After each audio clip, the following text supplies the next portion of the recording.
lagi pedoman-pedomannya. Ini landasan hukumnya. Nah, pertanyaannya kenapa sih kita butuh gitu ya penataan ruang laut itu, atau Marine Spatial Planning lah kita MSP kita sebutnya. Jadi perencanaan ruang laut adalah proses publik dalam menganalisis dan mengalokasikan distribusi aktivitas manusia. Ini kata kunci, aktivitas manusia secara spasial dan temporal di ruang laut untuk mencapai tujuan ekologi, ekonomi, dan sosial yang tadi sudah disebutkan sebelumnya, yang ditentukan oleh proses politik. Ini menurut UNESCO tahun 2009.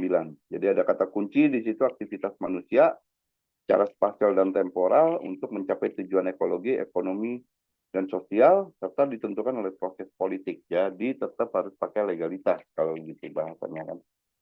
Nah, kenapa kita butuh?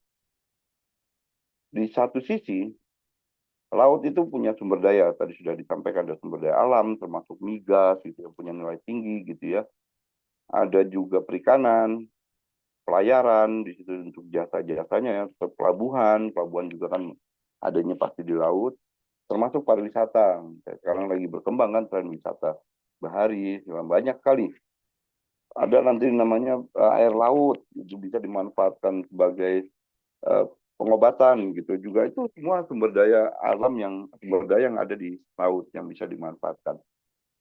Tadi di sisi lain juga ada ekosistem dan habitat biota laut yang sudah terlebih dahulu menempati ruang laut. Misalnya ada terumbu karang, ada mangrove, ada habitat biota laut ya seperti kalau ikan paus, kalau yang terkenal yang ribuan sebenarnya biotanya, ada penyu, ada hiu paus segala macam. Dan semua itu sudah hidup di laut gitu ya. Dan itu harus kita hormati. Tapi juga saat ini akibat aktivitas manusia itu banyak masalah di laut ini gitu kan. Jadi ada polusi, ada penangkapan ikan berlebih, buruknya pengelolaan ruang laut, lingkungannya terdegradasi gitu ya, ada konflik antar nelayan, antar sektor segala macam, konflik manfaatan ruang, lalu praktek-praktek kegiatan perikanan yang tidak ramah lingkungan misalnya gitu kan. Dan akhirnya saat ini juga ada perubahan iklim gitu. Nah itu semua itu harus dikelola ya, dibikin suatu perencanaan. Nah ketika itu butuhlah namanya Marine Spatial Planning atau perencanaan ruang laut tersebut. Dia untuk mencapai bagaimana pembangunan itu berkelanjutan, dapat meningkatkan sosial ekonomi masyarakat, sumber dayanya terjaga, dan melindungi ekosistem dan keanekaragaman hayati. Nah ini lalu bagi negara kepulauan itu sendiri, seperti Indonesia gitu ya, tata ruang laut ini eh, sangat penting gitu. Karena dengan tata ruang laut ini kegiatan kita kan tersebar-sebar nih dalam pulau-pulau baik besar maupun kecil. Itu kalau tidak diatur konektivitasnya, tidak diatur bagaimana, apalagi di pulau-pulau kecil yang sangat rentan gitu ya, itu harus diatur benar alokasi ruang untuk aktivitas manusianya. Nah itu kalau tidak diatur maka kita tidak akan terkoneksi gitu. Bisa-bisa kita nggak saling kenal gitu ya, tapi dengan adanya tata ruang laut yang mengalokasikan alur-alur pelayaran misalnya, itu bisa mengkoneksikan aktivitas yang ada di laut dan termasuk yang di daratannya gitu. Nah, saya ingin cerita sedikit ya. Tadi disampaikan kita punya kebijakan nasional namanya One Spatial Planning Policy atau integrasi tata ruang. Ruang itu saat ini dikenal ruang udara, ruang darat, ruang laut, dan ruang bawah bumi, below surface space. Nah, semua itu nantinya tata ruangnya harus diintegrasikan. Memang Indonesia saat ini baru main di tata ruang darat dan tata ruang laut. Untuk tata ruang udara masih dipegang secara parsial gitu ya, dan belum ada penetapan tata ruang yang tersendiri gitu ya untuk tata ruang udara. Itu masih berdasarkan jalur-jalur misalnya pesawat gitu, tapi belum ada tata ruangnya secara tersendiri. Nah saat ini yang ada baru di Indonesia baru land space dan sea space, dan itu akan diintegrasikan dan itu diamanatkan di Undang-Undang Cipta Kerja. Nah ini kebijakan nasional, jadi memang harus dilaksanakan. Apa sih yang diintegrasikan dalam kebijakan ini? Yang pertama untuk tata ruang nasional atau rencana tata ruang wilayah nasional yang diintegrasikan baik darat dan laut. Jadi secara nasional kita udah punya nih tata ruang darat dan punya tata ruang lautnya secara nasional. Jadi Indonesia tuh termasuk keren gitu ya. Kita punya tata ruang laut yang secara nasional yang nanti akan digabung menjadi suatu peraturan pemerintah sebagai tata ruang wilayah nasional. Lalu di provinsi, di setiap provinsi kan sudah ada rencana tata ruang wilayah provinsi untuk darat dan RZWP3 atau rencana zonasi wilayah pesisir provinsi untuk di laut. Nantinya diintegrasikan dan sebagian sudah diintegrasikan jadi satu tata ruang provinsi. Ini diatur di peraturan daerah. Dan ada kawasan-kawasan yang di laut maupun di daratnya merupakan kawasan strategis. Nah, ketika kawasan strategis itu mempunyai ruang laut, nah itu kan juga harus dibikin tata ruang yang di lautnya sebagai rencana zonasi kawasan strategis nasional. Nah, itu langsung diintegrasikan dengan rencana tata ruang kawasan strategis yang ada di darat, yang secara nasional. Dan itu nanti diatur melalui peraturan presiden. Nah, kita coba melihat ini. Sebenarnya perencanaan ruang laut atau marine spatial planning dalam sistem perencanaan ruang di Indonesia itu seperti apa sih? Nah, ini kita harus memahami. Indonesia itu punya dua jenis tata ruang ini secara umum. Pertama, rencana umum tata ruang. Yang kedua, rencana detail tata ruang. Nah, rencana umum tata ruang itu dia sifatnya hierarkis. Nah, berjenjang hierarkis. Jadi diawali dari yang paling tinggi ya di sini, tata ruang nasional, rencana tata ruang wilayah nasional. Lalu di bawahnya ada rencana tata ruang wilayah provinsi, lalu ada rencana tata ruang kabupaten, dan rencana tata ruang wilayah kota. Nah, ini saling mengacu nih. Jadi rencana tata ruang kabupaten maupun kota dia harus mengacu ke tata ruang provinsi, rencana tata ruang provinsi dia harus mengacu ke tata ruang wilayah nasional. Nah, ini saya kasih warna yang berbeda-beda. Jadi kalau dia warna hijau seperti ini ya, ini artinya dia punya ruang laut juga. Dia darat dan laut. Nah, jadi ini nanti akan diintegrasikan. Provinsi juga dia ruangnya darat dan laut. Sementara kabupaten kota dia tidak punya ruang laut di sini. Dia hanya ruang darat. Tidak ada kewenangan kabupaten kota di laut. Nah, ini yang disebut rencana umum tata ruang. Skalanya pun seperti itu, berjenjang. Jadi, rencana tata ruang wilayah nasional punya skala 1:1 juta, tapi kan cakupan wilayahnya se-Indonesia. Nah, ketika masuk ke rencana tata ruang provinsi, itu skalanya 1:250.000, tapi cakupan wilayahnya hanya di provinsi. Gitu. Kabupaten dan kota ini sebenarnya selevel, tapi dia beda skala. Kalau kabupaten di skala 1:50.000, kalau kota dia di skala 1:25.000. Karena kenapa? Karena kota membutuhkan tata ruang yang lebih detail, karena aktivitasnya lebih rumit. Nah, selanjutnya ada rencana detail tata ruang. Jadi, rencana detail tata ruang adalah rencana rincinya atau rencana detailnya dari rencana umum ini. Nah, jadi misalnya rencana tata ruang wilayah nasional, dia bisa didetailkan menjadi rencana tata ruang pulau. Nah, ini.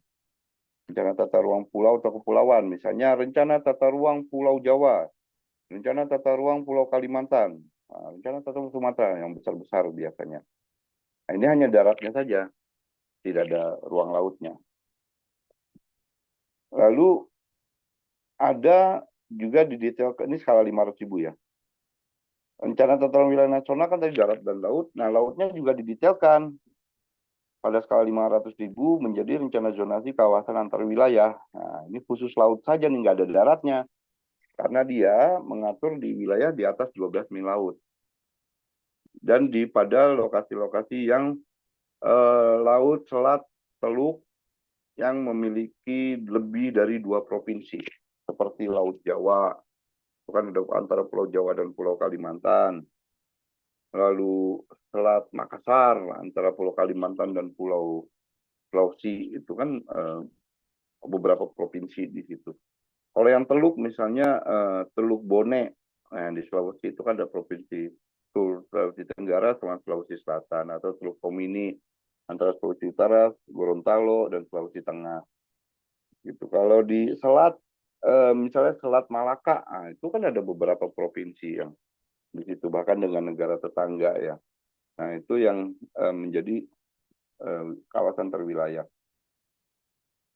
Rencana tata ruang wilayah nasional juga bisa didetailkan menjadi rencana tata ruang kawasan strategis nasional.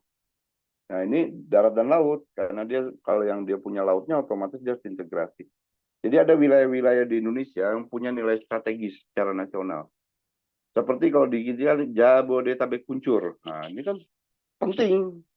Dia megapolitan kita, dia ada ibu kota kita di situ, jadi punya ruang laut. Nah, jadi kita susun tata ruangnya di darat dan di laut misalnya. Ada misalnya kalau di Jawa Timur ada gerbang Kertasusilo sama kayak Jabodetabek Puncur sampai di Surabaya dan sekitarnya gitu kan. Nah, nanti kita ada penjelasannya ya. Lalu ada rencana kawasan strategis nasional tertentu. Nah, ini khusus laut aja nih, makanya ada kata-kata tertentu. Nah, ini saat ini yang kita kembangkan di yang KSNT ini adalah yang untuk pencadangan karbon biru dan kawasan situs warisan dunia tapi yang di laut. Lalu ada detailing untuk kabupaten dan kota, yaitu namanya rencana detail tata ruang. Nah itu Bapak Ibu untuk yang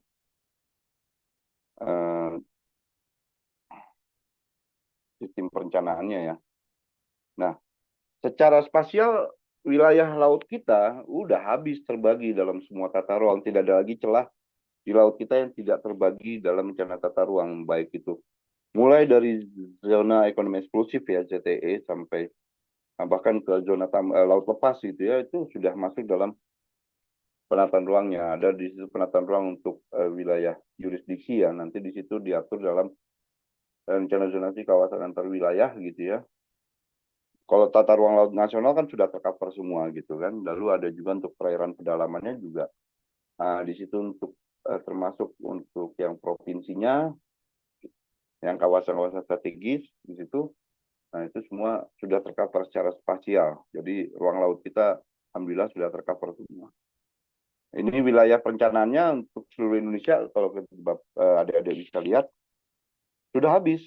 Jadi seluruh ruang laut Indonesia sudah punya aturan untuk penataan ruang lautnya. Termasuk tadi baik yang nasional, yang kawasan antar wilayah, yang selat teluk, sampai ke provinsi-provinsi dan kawasan strategis nasional sudah dibagi-bagi wilayahnya. Tinggal disusun aja gitu kan. Nah, sekarang kira-kira apa sih yang menjadi komponen atau menjadi aspek untuk merencanakan suatu ruang laut gitu? Ada tiga komponen utama. Yang pertama scientific base. Jadi penataan ruang laut itu harus berbasis saintifik. Nggak bisa ngarang, nggak bisa asal bulet-buletin, nggak bisa kira-kira di sini ini buat wajib wisata nih gitu, nggak bisa. Jadi dia harus apa namanya, harus ada dasarnya. Dasarnya apa? Saintifik. Itu nggak bisa ditawar. Jadi punya kita bisa melalui dukungan teknologi gitu ya untuk mengumpulkan data dan dianalisis. Nah itu kalau ngelihat gambar-gambarnya itu memang kita melakukan pengambilan data ya untuk setiap itu dan ada analisisnya. Lalu yang kedua itu partisipasi stakeholder atau pemangku kepentingan. Jadi kami juga mengembangkan untuk di tata ruang laut itu seimbang antara bottom up artinya kebijakan pemerintah dengan partisipasi dari masyarakat, yaitu melalui forum group discussion. Mungkin nanti kalau ada di geografi ya bisa mempelajari participatory mapping. Nah, ini ada ilmunya tersendiri. Jadi yang memetakan tuh langsung masyarakat gitu.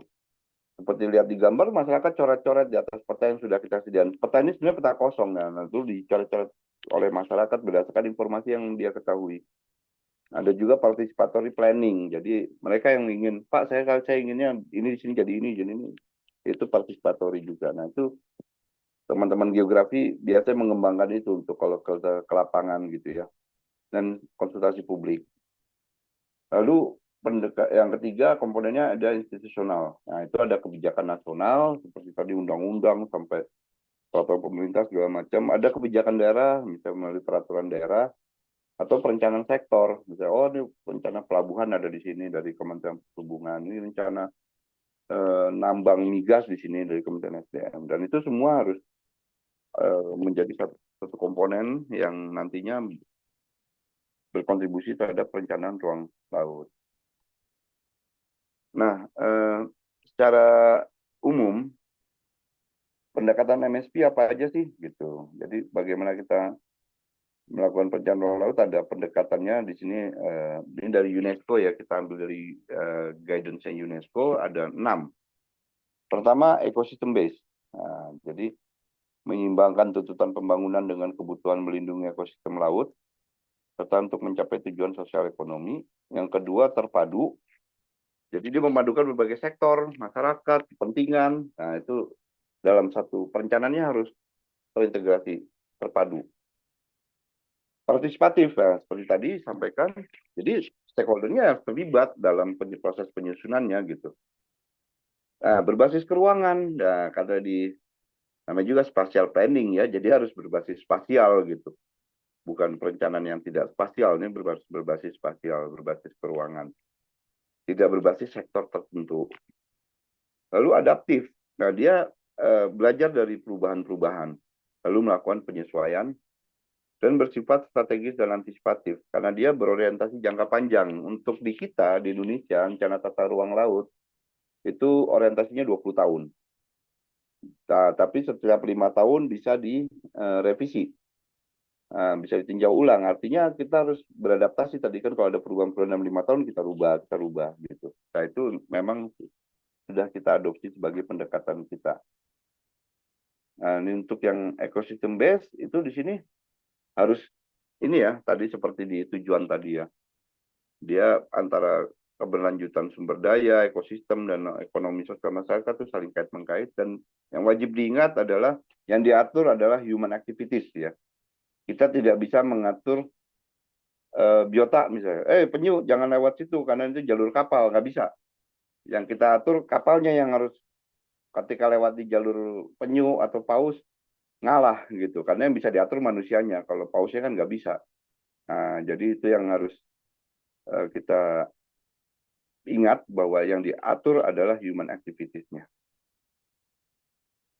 Lalu terpadu, nah ini di laut kan banyak sekali yang bermain ini. Ada sektor energi, transportasi, perikanan, militer, pertambangan, wah ada biota laut tadi, dan lain-lain segala macam. Ada stakeholder-nya atau aktornya, ada pemerintah, swasta, masyarakat, organisasi gitu kan. Dan ini semuanya harus diakomodir dalam marine spatial planning. Lalu partisipatif. Nah, ini kalau Bapak adik-adik semua lihat peta yang sebelah kiri ya, itu coret-coretan masyarakat itu. Ini kita ambil kalau yang di atas, yang di Aceh, di Pulau Raya, ini Ibu Lia ikutan survei pada saat itu. Nah, di sini. Nah, itu coret-coret itu masyarakat. Coret-coret mereka tanda tangan di situ. Yang di bawah yang di Pulau Fani, yang di Papua.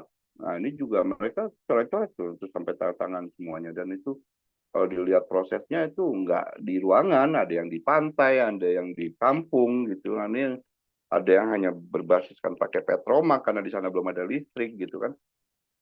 Tapi artinya pendekatan itu kita jalankan, dan mereka ternyata antusias gitu. Masyarakat kalau didekatin, yang dihargai pendapatnya gitu kan, diminta masukannya, mereka wah semangat gitu. Dan mereka bisa mengontrol masukan-masukannya, terus Pak kami pengen ini gitu. Mereka bisa langsung terlibat, dan kita sendiri bisa langsung tahu, oh kira-kira yang dibutuhkan dalam perencanaannya seperti ini gitu. Lalu berbasis keuangan.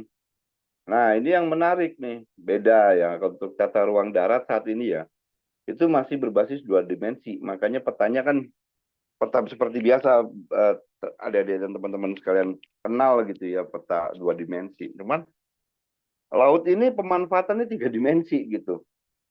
Dia ada kadar ruang permukaan, ruang kolom, dan ruang dasar.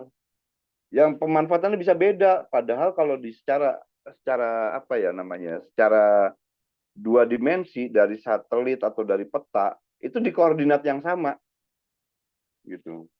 Tapi misalnya di atasnya buat alur pelayaran gitu kan, tapi di bawahnya tuh buat bisa aja buat eh, sumber daya ikan gitu, bisa buat ikannya buat ditangkap jadi gitu.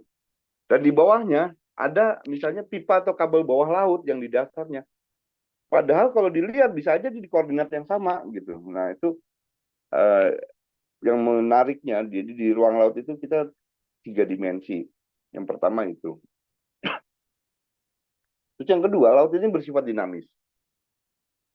Kalau di darat kita hanya kenal dua musim, musim hujan sama musim kemarau gitu ya. Ya mungkin ada sedikit musim peralihan, cuman nggak terlalu kelihatan. Tapi di laut kita kenal empat musim. Ada musim barat, musim timur, musim peralihan satu antara musim barat dan musim timur, dan peralihan dua antara musim timur dan musim barat. Dan itu ekstrim bedanya gitu. Dan itu harus kita kenali, dan setiap daerah di Indonesia tuh beda, bisa beda-beda gitu. Waktu-waktu memulai antar musimnya. Sehingga kalau di kami biasanya selain tiga dimensi, tambah lagi satu dimensi, itu dimensi waktu gitu. Ini menariknya ruang laut itu dia nggak dua dimensi. Nah, ini di KKP lagi pusing untuk memikirkan gimana cara memetakan untuk yang tiga dimensi plus satu dimensi ini gitu. Karena peta-peta geografi semua tuh saat ini para kartografer sementara masih pakai peta dua dimensi. Nah, itu mungkin eh, yang menarik ya untuk berbasis keruangan. Lalu dia pendekatan adaptif ya yang tadi disampaikan bahwa dia nggak setelah ini lalu ini lalu ini lalu berhenti, enggak. Tapi kalau marine spatial planning itu dia cycling bentuknya. Ketika kita merencanakan, kita implementasikan, oh ternyata ada perkembangan terbaru, ya kita rencanakan lagi gitu. Jadi seperti kalau di gambar ini dia muter muter sambil menggelinding gitu ya, sambil rolling gitu. Jadi time-nya tetap maju tapi prosesnya bisa recycling. Nah, itu dan dia bersifat strategis adaptif ya. Ya jadi dari kondisi awal kita mengantisipasi untuk kondisi yang diharapkan, tetapi jika ada perubahan, maka kita harus melakukan evaluasi, monitoring, dan merencanakan kembali gitu. Nah, mungkin kita menyampaikan statusnya saat sampai Oktober 2025. Sebenarnya sudah sejauh apa sih Indonesia menyusun rencana tata ruang laut gitu ya. Tadi disampaikan bahwa kita sedang proses untuk mengintegrasikan ruang darat dan ruang laut dalam tata ruangnya. Dan kita juga punya paradigma bahwa tata ruang itu sebagai panglima dalam pengelolaan sumber daya pesisir dan laut gitu, tetap pulau-pulau kecil secara berkelanjutan. Nah, mungkin untuk statusnya, untuk rencana tata ruang laut yang nasional ya, atau nanti dikenalnya RTRWN, Rencana Tata Ruang Wilayah Nasional. Nah, itu saat ini sedang proses integrasi. Masih proses, belum kelar-kelar. Timnya masih pusing cara mengintegrasikan yang nggak kelar-kelar ini. Nah, ini nantinya akan ditetapkan oleh peraturan pemerintah. Lalu ada rencana zonasi kawasan strategis nasional, nanti diintegrasikan juga darat dan lautnya, totalnya ada 30 kawasan, 5 sudah ditetapkan, 11 dalam proses integrasi. Yang lainnya masih belum.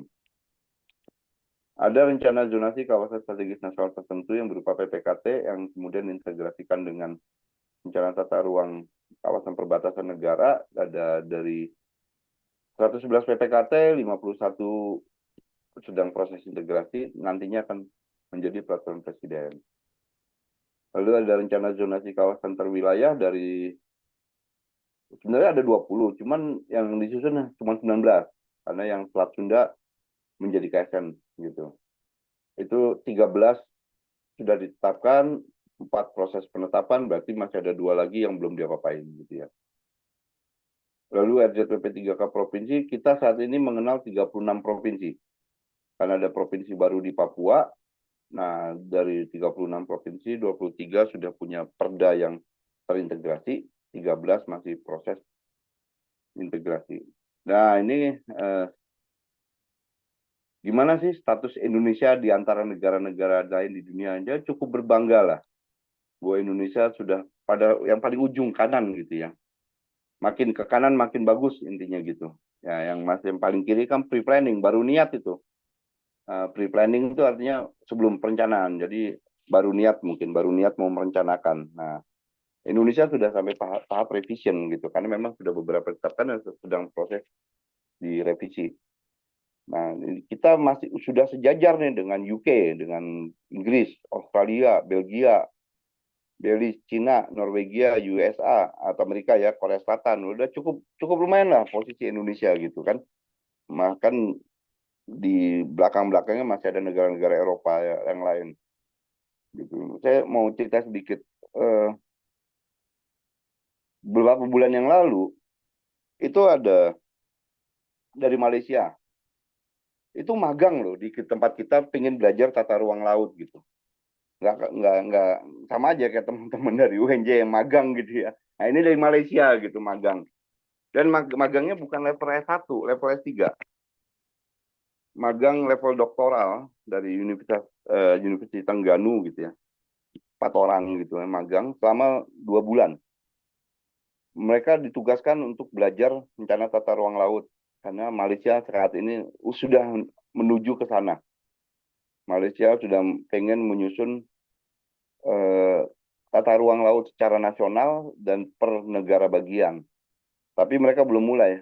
Mereka suruh belajar dulu ke Indonesia. Nah, takutnya kalau dia belajar dan lebih canggih, bisa-bisa kesalip kita nanti. Nah, itu kita harus tetap berada di depan gitu. Jadi cita-cita kita, nah ini waktu pada saat kita membentuk Dirjen Penataan Ruang Laut gitu ya, itu punya cita-cita ya, bahwa kita menjadikan Indonesia leader dalam MSP regional, minimal Asia Tenggara. Kita cita-cita mau jadi itu dan akan berperan dalam MSP global. Jadi Oktober kemarin ya 2024 ya kita punya MSP Forum di Bali itu level dunia ya. Itu merupakan MSP Forum pertama yang diselenggarakan di luar Eropa gitu. Wah, itu luar biasa itu. Jadi Indonesia termasuk wah udah diakui lah. Walaupun memang masih banyak masalah sih di kita gitu. Kalau dibandingkan Cina mungkin masih agak kalah sebenarnya. Tapi Cina kan beda. Cina sistem negaranya otoriter gitu. Yang nggak setuju langsung sikat aja. Kalau di kita kan nggak bisa. Nah ini kalau mau lihat statusnya, ada bisa lihat di ini ya, www.mspglobal2030.org. Dan dulu Mbak Bulia ini yang dulu masukin status kita ini ke UNESCO ini. Saya nggak tahu udah diupdate lagi apa belum gitu ya sama teman-teman di sini. Nah, tantangan yang ke depan untuk perencanaan ruang laut. Pertama, bagaimana kita mempunyai suatu MSP 3 dimensi. Kita udah cari-cari di dunia kan juga belum ada sih. Tapi kita butuh itu, kita butuh marine spatial planning yang 3 dimensi gitu. Serta marine kadasternya. Ini nanti kalau marine kadaster untuk penregistrasian pemanfaatan ruang laut. Nah itu juga karena saat ini semua pemanfaatan ruang di laut harus punya izin. Nah, lalu tantangan yang berikutnya adalah mengintegrasikan tata ruang darat dan tata ruang laut itu dengan marine spatial planning itu juga dan saja sedang dikerjakan dan ternyata rumit gitu, rumit, mumet gitu ya. Lalu yang terakhir tantangannya yang kita juga sudah memikirkan, kita kan punya negara tetangga dengan laut ini ya, dengan negara lain yang di laut. Itu bagaimana kalau kita membuat MSP antar negara yang bertetangga gitu. Nah, itu pada beberapa sudah dirintis kayak kemarin saya di Dili gitu ya, di Timur Leste kita sudah merintis untuk bagaimana kita mengembangkan marine spatial planning antara Indonesia dan Timor Leste gitu. Dua negara ini kan berbagi laut yang sama. Juga yang sudah dirintis pembicaraan kemarin di Manila, kebetulan saya juga ikut, bagaimana marine spatial planning antar 3 negara di Laut Sulawesi, Indonesia, Malaysia, dan Filipina. Nah, itu juga menarik tuh, karena status berbeda-beda, kapasitasnya berbeda-beda, cuman kita mencoba untuk melakukan kerjasama di bidang MSP untuk yang dengan negara bertetangga. Mungkin itu teman-teman sekalian, Bapak Ibu dosen, materi saya sementara ini. Terima kasih. Mohon maaf jika ada kekurangannya. Assalamualaikum warahmatullahi wabarakatuh. Waalaikumsalam warahmatullahi wabarakatuh. Menarik ya, Pak Arief. Padahal ini masih Ya, pengantar ya. baru pengantar. Yang menarik tuh tantangannya sebenarnya tadi ya. Apalagi untuk geografi ya. Kalau geografi kan mainannya banyaknya mungkin di marine cadastre ya. Atau pemetaan apa untuk lautnya gitu. Cuma memang eh, apa ya, sejauh ini untuk bidang geografi memang kalau pemetaan masih concernnya di dua dimensi terus gitu ya, Ya, belum belum eh, nyampe apa ya, saya belum pernah dengar sih ya, entah di ya, UI atau di UGM atau di apa eh, prodi geografi atau fakultas geografi lainnya gitu yang mengembangkan pemetaan tiga dimensi gitu. Itu eh, tantangan sebenarnya untuk orang-orang geografi begitu ya Bu Dela ya. Nggak tahu ya, Ya, Bu. bisa nggak kita ya. Tapi mungkin butuh teknologi canggih juga ya atau software yang mumpuni gitu. Tapi mudah-mudahan ini kan adik-adik yang Gen Z ya yang mungkin nanti bisa em, membangun suatu software atau apalah gitu ya yang bisa membuat pemetaan tiga dimensi gitu ya untuk laut gitu ya. Karena sejauh ini memang lebih banyak darat-daratnya terus karena daratnya aja belum selesai ya dipetain ya. Oke.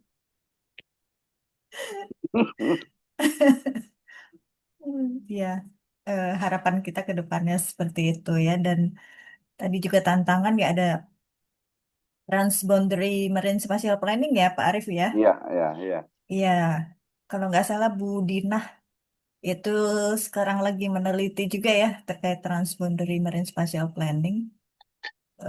Bu Dinah ini juga dari KKP ya sedang S3 di saya lupa di mana gitu di Perth di Di Perth, Australia ya, di Perth, ya di Australia. Australia gitu. Kemudian mungkin ada satu lagi tantangan ya kaitan dengan perubahan iklim mungkin Pak Arief juga ya Mm. memasukkan dimensi perubahan iklim dalam marine spatial planning itu kan uncertainty ya itu juga suatu tantangan juga. Baik, mungkin mahasiswa ada yang ingin ditanyakan entah itu sebatas apa substansi atau mungkin pengalaman Pak Arief juga di KKP juga nggak apa-apa ya Pak Arief ya kalau ada yang mau nanya. Boleh, Silakan boleh. silakan jangan malu-malu.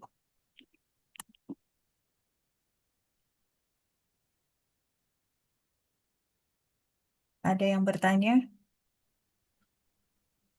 Saya mau bertanya, Bu. Iya, oke Amir. Silakan Amir. Sebelumnya maaf ya, nggak bisa open cam, sinyal kurang bagus. Iya, nggak apa-apa. Silakan Eh, Amir. Pak Arief, saya tadi mau nanya tentang yang partisipasi, Pak. Kan kalau tadi Bapak bilang itu partisipasi yang digunakan itu bottom to up ya, Pak. Yang mana Ya. masyarakatnya yang menjadi pemeran utama. Kalau bottom to up ini partisipasinya itu sampai tahap mana sih, Pak? Apakah cuma di perencanaan atau dia sampai benar-benar menjadi pengawas gitu, Pak? Ya, terima kasih pertanyaannya. Langsung dijawab apa gimana nih, Bu Lia? Boleh langsung aja. Oke. Ya, terima kasih. Menarik ya pertanyaannya. Sebenarnya kalau di dalam teori partisipasi kan ada namanya ladder of participation, tangga partisipasi. Itu ada tahap-tahapannya itu. Mulai dari eh, dia sebenarnya belum partisipatif sampai fully participation. Nah, Indonesia saat ini mungkin ya, kalau saya pernah baca literaturnya, ada yang pernah meneliti partisipasi untuk perencanaan di Indonesia, ya pembangunan ya, sorry, pembangunan Indonesia. Itu sebenarnya baru sampai pada tahap pseudo participation. Jadi perencanaan di Indonesia itu banyak yang baru sampai pada tahap pura-puranya partisipasi gitu. Gitu. Pura-puranya partisipasi. Jadi sebenarnya belum partisipatif-partisipatif banget gitu ya. Karena drivennya masih banyak dari top down. Yang masih dilihat pertama adalah tetap aturan pemerintah. Tapi di KKP ini menariknya ya, makanya saya senang di KKP itu, kadang kita itu memang lebih banyak main ke masyarakatnya. Jadi mungkin berbeda nanti dengan tata ruang. Kalau di darat kan kita kan mau musrembang gitu ya, berjenjang gitu ya. Tapi kan nanti pada nyampe di atas yang dipakai juga yang keinginan pemerintah gitu. Nah, di KKP ini yang khusus di laut ya, teman-teman di KKP yang saya tahu mengembangkan partisipasinya tuh memang dari bawah, bottom up. Misalnya terutama untuk yang di provinsi terluar gitu ya, untuk yang rencana zonasi KSN yang lingkungan gitu ya, atau yang di WPS, WP3K itu banyak melibatkan sampai ke masyarakat. Cuman dari tadi pertanyaannya bagus, apakah hanya di perencanaan gitu ya? Nah itu, saat ini baru sampai pada tahap perencanaan partisipasinya. Walaupun channel untuk pengawasan itu sebenarnya dibuka. Jadi sebenarnya ada channel ya untuk proses pengendalian dan pengawasan oleh masyarakat gitu ya. Kan itu ada sistem pengaduan apa segala macam. Nah, teman kelihatannya belum sampai tahap situ gitu. Untuk apakah nanti pengaduan dan misalnya aspirasi masyarakat bisa merubah suatu perencanaan, sepertinya belum. Tapi pada saat nanti revisi kita akan melakukan partisipatif lagi gitu kan. Jadi partisipatifnya masih pada saat nyusun rencana lagi gitu. Tapi belum eh, secara continue partisipatif dilakukan. Kalau mau lihat yang bagus ya, bisa dicari di websitenya itu yang punya Denmark. Punya Denmark itu dia menyebutnya Living MSP. Jadi Living Marine Special Planning. Jadi dia membuka website khusus Marine Special Planning yang bisa diakses masyarakat. Masyarakat bisa memberikan masukan, bisa menggambar langsung di websitenya dia gitu ya. Nanti setiap 6 bulan di konsultasi publikan usulan-usulan masyarakat itu. Kalau diterima oleh masyarakat dan pemerintah sepakat, berubah tuh rencana dalam 6 bulan gitu. Jadi per 6 bulan bisa jadi ada perubahan rencana itu di Denmark itu sistemnya seperti itu. Cuman harus diingat Denmark negaranya kecil, nggak nyampe segede Jawa Barat gitu. Ya, rakyatnya sedikit, berpendidikan minimal di sana S2 udah hampir semuanya gitu kan. Jadi bisa lebih ini apa masyarakatnya lebih terdidik gitu. Nah di Indonesia, wah kalau diterapkan seperti itu ribet sekali gitu dengan jumlah 200 juta orang lebih ini, wah nggak mungkin kayaknya kalau supaya sampai seperti itu gitu ya. Mungkin itu kira-kira. Eh, ada lagi yang ingin ditanyakan? Baik, Pak. Terima kasih. Ada lagi mahasiswa yang mau bertanya, silakan.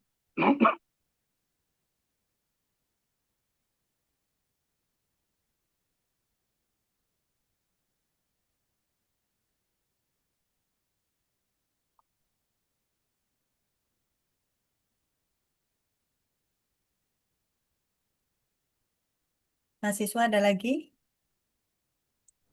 Saya Bapak izin bertanya Bapak. Ya, Silakan. Irfan, silakan. Sebenarnya saya tadi lebih tertarik membahas terkait yang fase-fase di mana Marine Spatial Planning itu Pak. Kan kalau Indonesia sendiri sudah masuk di revisi ya Pak setelah implementasi. Saya lebih nanya terkait gimana cara Indonesia menghadapi revisian ini. Terus kayak Indonesia tuh punya indikatornya seperti apa Pak?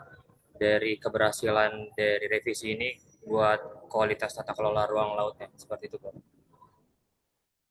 Ya, terima kasih. Nah, ini pertanyaannya menarik, bagus. Nanti Ibu Lia bisa bantu jawab karena dulu Ibu Ini Lia yang pertanyaannya berat. iya pertanyaan berat, tapi memang ini kita masukin di dalam status UNESCO ya waktu itu ya Bu Iya. Lia. Jadi memang dianggap revisi karena kita memang sudah lama ya, kita sudah memulai dari tahun 2000 berapa ya tata ruang kita 2007 tuh udah mulai yang kabupaten. Jadi 2007 itu kita sudah mulai tata ruang laut, tapi dulu masih kabupaten. Terus tahun 2014 kita berubah menjadi provinsi ya. Dan saat ini itu udah lama juga pada setiap level ya, kecuali pada saat integrasi. Sekarang kan prosesnya integrasi ya, revisi berarti ya. Karena lagi integrasi otomatis revisi semua.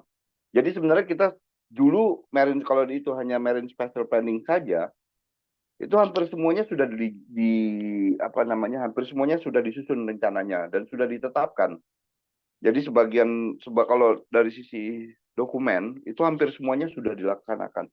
Kita hampir semua tahap planning untuk MSP-nya sudah dilakukan untuk sisi dokumen. Tapi ketika masuk ke penetapan kan proses politiknya ada yang sudah, ada yang belum. Tapi secara umum overall kita dianggap sudah karena tata ruang wilayah nasionalnya sudah. Nah, indikator itu kita sudah punya waktu itu Marine Spatial Planning for nasional gitu ya, untuk nasional. Nah, kita udah punya. Negara-negara lain belum punya tuh, di Asia Tenggara baru kita yang punya tata ruang laut secara nasional. Nah, itu yang sudah dianggap bahwa kita sudah pada tahap eh, melewati proses perencanaannya. Dan kita sudah, kenapa dinyatakan kita sampai proses implementasi gitu ya? Karena Indonesia saat ini kita sudah tahap mengimplementasikan rencana itu melalui perizinan. Jadi ada orang ingin investasi, dia nggak bisa langsung saat ini ya, nggak bisa dia langsung membangun. Dia harus mengajukan izin ke kita, ke KKP ya dalam hal ini kalau dia di laut. Dan nanti akan direview oleh KKP, dia diberikan izin atau tidak berdasarkan tata ruang atau rencana tata ruang lautnya atau rencana zonasi. Kalau dia inline sejalan dengan tata ruang lautnya, maka pembangunannya atau izinnya diberikan dan dia bisa melanjutkan pembangunannya. Tapi kalau tidak, jadi ditolak gitu. Jadi dan itu nggak semuanya diterima loh, karena gitu intinya. Kita benar-benar, karena saya sendiri termasuk penilai, jadi saya di sini salah satu jabatan fungsional saya penata perizinan ya. Jadi saya salah satu tugas saya setiap hari Kamis itu melakukan penilaian teknis terhadap izin pembangunan yang masuk di lokasi ruang laut, dan kita nilai kalau dia tidak sesuai tata ruang ya kita tolak gitu. Nah itu jadi makanya Indonesia udah sampai tahap implementasi dan sekarang tahap revisi karena ada integrasi dengan ruang daratnya tuh. Nah itu direvisi semua otomatis itu karena yang sudah disusun yang lama-lama harus diintegrasikan dengan ruang daratnya. Nah itu sih jadi lumayan advance ya dari segi sistem. Indonesia tuh lumayan advance gitu ya. Yang mungkin kurang penegakan hukum di lautnya yang masih bandel-bandel ini susah banget gitu. Tapi kalau dari sisi perencanaan atau implementasi pembangunan inline dengan tata ruang itu Indonesia sudah. Gitu. Negara lain bahkan belum mulai gitu, tapi Indonesia sudah sampai ke tahap itu. Menurut saya tuh keren sih. Menurut saya keren sih, Indonesia tuh keren gitu dalam hal ini. Gitu sih.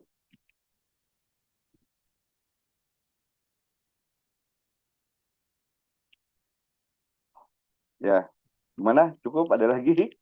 Bagaimana Irfan? Cukup Ibu. Iya, ada lagi mahasiswa yang lain ingin bertanya?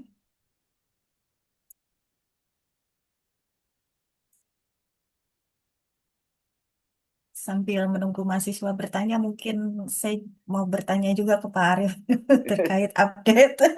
Apa ya? Em, izin Pak Arief, apa terkait dengan PP 21 ya, yang Ya. penyelenggaraan penataan ruang itu. Hmm. Eh, Sejauh ini apakah ada update terbaru ya, atau khususnya yang bagian lautnya ya, apakah Ya. ada update terbaru atau masih sama, atau ada wacana eh, akan apa namanya, direview begitu?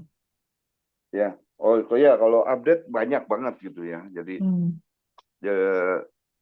yang di PP 21 itu yang lama ya, setelah kita lakukan penelaahan terhadap kebutuhan kita ke depan gitu ya. Jadi ada beberapa update. Pertama, eh, mulai dipikirkan, ya ini secara umum aja dulu ya, mulai dipikirkan penggunaan multiscale atau multiskala. Jadi kalau yang di lama itu skalanya dikunci, misalnya tata ruang provinsi skala 1 banding 250.000, tata ruang kabupaten 50.000, kawasan strategis nasional 50.000. Tapi seiring berjalannya waktu, skala-skala itu kalau dia sangat kaku seperti itu kok susah ya diterapin gitu ya. Apalagi diintegrasi antara ruang darat dan ruang laut ini kan Iya, dua hal yang berbeda gitu ya. Ya kita ambil contoh yang waktu bikin tata ruang laut lepas lah iya, itu kan kayak kawinin gajah sama semut waktu itu. iya Tapi benar. skalanya disuruh sama gitu, apa nggak mumet gitu kan. Nah, akhirnya mulai dipikirkan gimana kalau kita pakai multi scale. Nah, itu satu. Lagi sedang masih dalam proses pembahasan pemanfaatan multi scale. Lalu yang lagi hot juga di pembahasan PP 21, kebetulan saya juga ikut ya terlibat, itu urusan garis pantai yang udah selama ini nggak kelar-kelar ya. Itu kemarin kita lagi coba dengan BIG juga, gimana sih menggambarkan garis pantai ini yang ajak gitu, yang tidak berubah-berubah secara tingkatan perencanaan gitu. Nanti garis pantai kabupaten pakai yang sebelah sini, garis pantai provinsi sebegini, garis pantai kawasan strategis nasional. Kalau disambungin nggak nyambung gitu garis pantainya gitu kan. Padahal kalau ditanya ini sumbernya mana, semuanya BIG gitu. Nah itu nanti kita coba bikin, udah pokoknya garis pantainya satu aja gitu. Nah itu lagi dicoba ke arah situ. Terus yang menarik juga khusus yang KSN ya.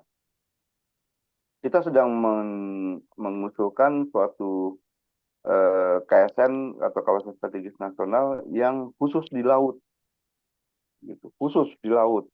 Jadi misalnya saya ambil contoh kalau di tempat saya ya, yang saya mengusulkan waktu itu kawasan strategis nasional laut yang Teluk Saleh. Nah, itu laut saja yang diusulkan. Kenapa hanya laut aja, nggak ada daratannya? Karena Teluk Saleh itu tempat ngumpulnya hiu paus. Tercatat 12 spesies yang terrecord melalui tagging ada di Teluk Saleh gitu. Kayaknya mereka senang arisan di situ gitu kan.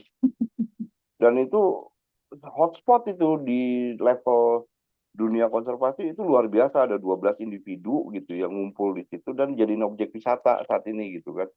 Nah itu kalau nggak diatur kasihan, stres karena setiap orang megang tuh ntar nyelam bareng-bareng gitu. Nah itu harus ada pengaturannya. Makanya kita bikin jadi kawasan strategis karena dia punya nilai ekonomi juga gitu. Dan kalau bisa ya nggak usah terlalu banyak berhubungan dengan darat gitu karena justru konsepnya perlindungan kan.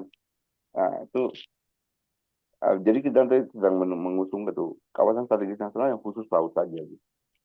Itu sih update. Ada lagi update saya, terobosan kita akan mencoba menyusun penataan ruang di perairan darat. Tapi ini masih alot ya. Jadi sungai terutama ya, itu kan berhubungan ke laut itu. Nah, selama ini nggak ada tata ruang khusus sungai, kan nggak ada di Indonesia.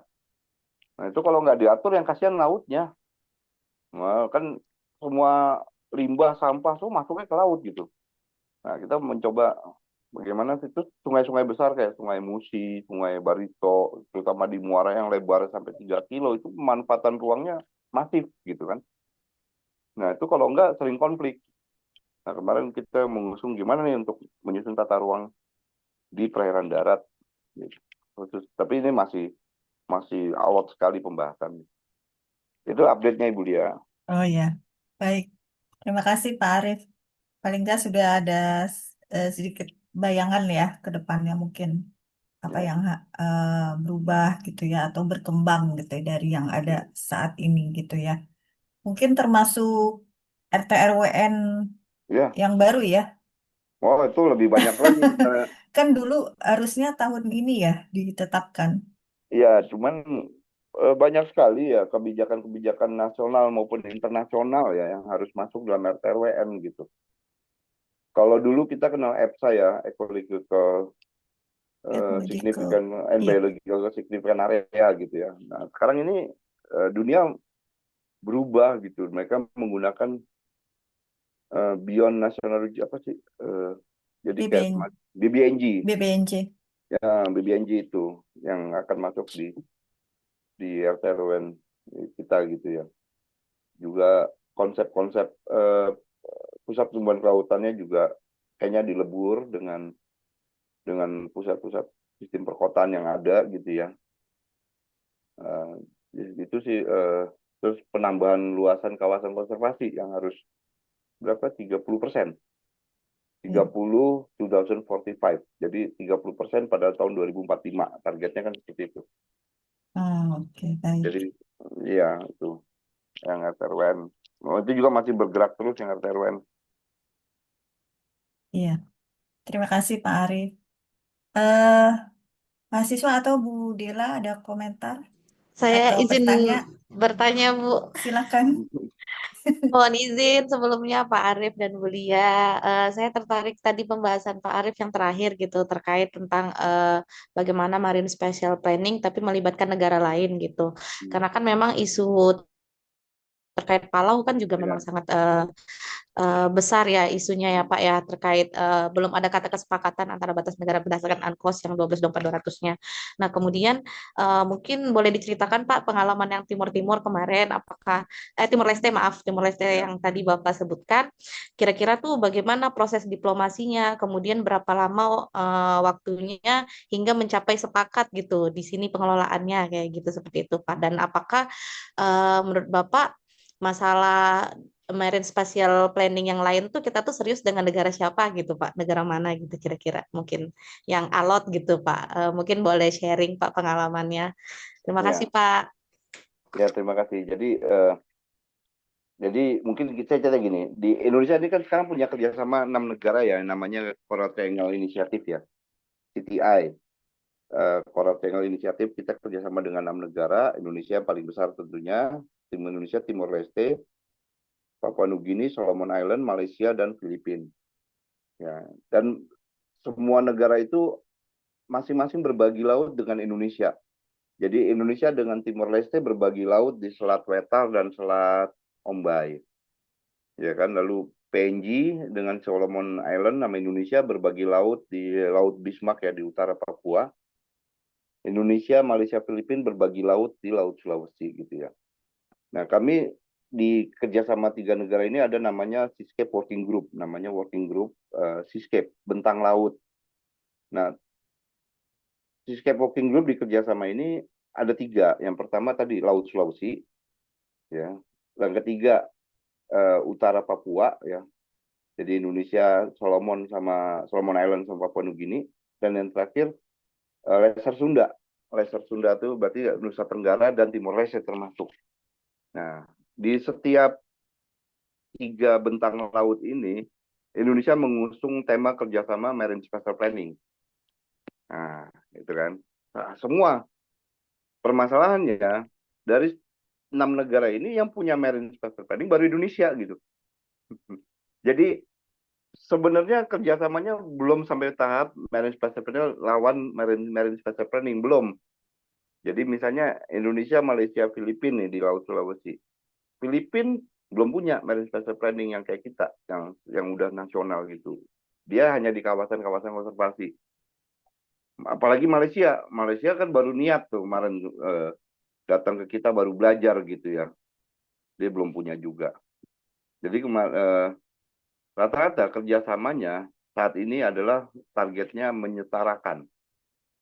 Jadi mereka harus jajar dulu sama kita gitu. Boleh bangga dengan kita. Mereka tuh harus jajar dulu sama kita Marine Spatial Planning-nya. Baru bisa nanti yang kita transboundary Marine Spatial Planning. Kalau belum sejajar, nggak bisa kan? Gitu. Belum apple to apple gitu. Ya, sekarang masuk ke Timor Leste. Nah, di Timor Leste ini kan berbagi laut nih antara Indonesia dan Timor. Alhamdulillah, saya sudah pernah di sisi Indonesia, di Pulau Wetarnya, saya udah pernah sampai ke Pulau Wetar, sampai ke Pulau Lirang. Jadi kalau Anda berdiri di ujung Pulau Lirang, itu Anda ngelihat Pulau Atauro. Itu. Kayaknya kalau berenang nyampe deh. Kalau nekat sih, soalnya banyak buayanya. Nah, itu kan. Dan kepala desa di Atauro sama kepala desa di Pulau Lirang itu adik kakak. Mereka berbagi bahasa yang sama. Dan mereka tiap hari lewat-lewat jual ikan itu nggak apa-apa, nggak ada yang jaga juga gitu. Angkatan laut juga di situ cek-cek aja gitu kan. Nah, itu kan real ya kehidupan sehari-hari mereka gitu. Nah, itu yang kita usung. Gimana nih kalau kita kerjasamakan aja gitu kan? Mereka juga berbahasa yang sama. Jadi suatu saat saya ke Timor Leste gitu, saya di Dili gitu kan. Jadi kalau kita berdiri di Dili, itu kelihatan Pulau Wetar juga gitu. Loh, jadi kan antara Dili sama Pulau Wetar itu kelihatan gitu kalau kita memandang Pulau Wetar dari Dili itu bisa gitu. Berbagi lautnya nggak jauh-jauh banget gitu ternyata. Nah, itu yang kita coba kerjasamakan dengan Timor Leste pada saat itu kebetulan saya akhirnya ditunjuk ya jadi konvenor untuk skema kerjasama tersebut. Jadi konvenor itu kayak semacam ketua untuk ketua working group untuk kerjasama dua negara ini gitu. Kebetulan saya ditunjuk jadi konvenor kemarin di bulan Mei. Nah, di situ yang kita usung banyak sih kerjasama mulai dari kerjasama MPA ya Marine Protected Area gitu ya. Salah satunya MSP. Salah satunya MSP. Jadi seperti tadi saya sampaikan, jadi sebenarnya orang Timor Leste, pemerintah itu pernah dilatih sama kita, termasuk Dulia nih pelatihnya waktu itu. Jadi mereka punya Departemen Marine Special Planning di sana sekarang. Nah, orang-orang yang dulu kita latih. Gitu.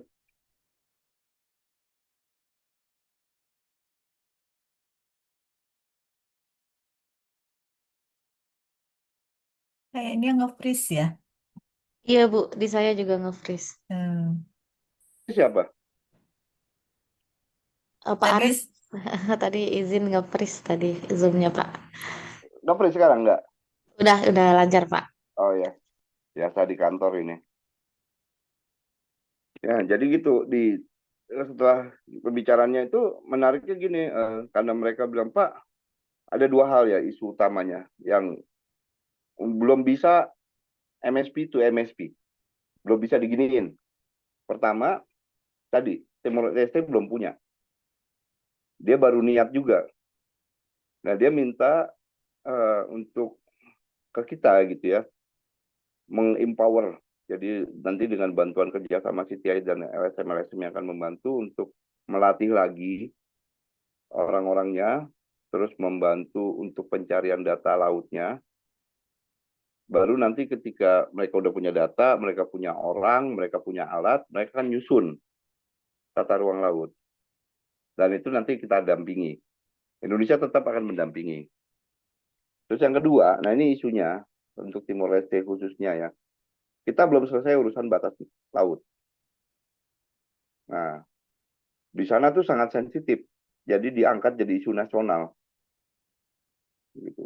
Jadi mereka bilang nggak ada pembicaraan kerjasama di laut kecuali kita selesaikan dulu batas laut, kata mereka gitu.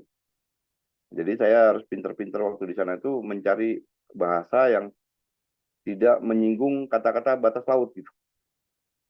Jadi itu jadi harus dua hal itu yang menjadi perhatian. Tapi semangatnya kita akan kerja sama MSP dengan Timor Leste sampai nanti bisa jajar gitu. Gitu sih kira-kira.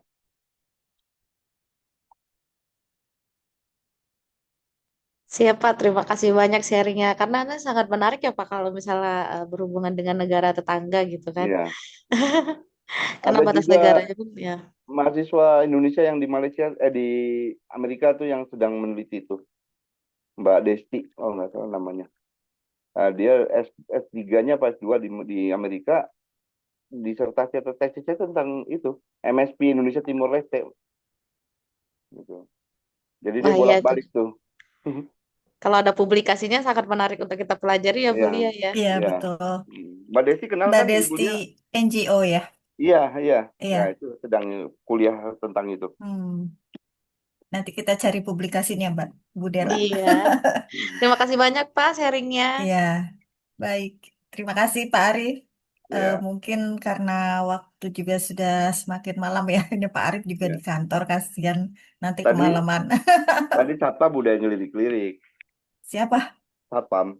Oh, Satpam udah dilirik Satpam Ya. ya. Kalau manggil Satpam saya takutnya bukan Satpam gitu, yang lain ya. Aduh, jangan dong.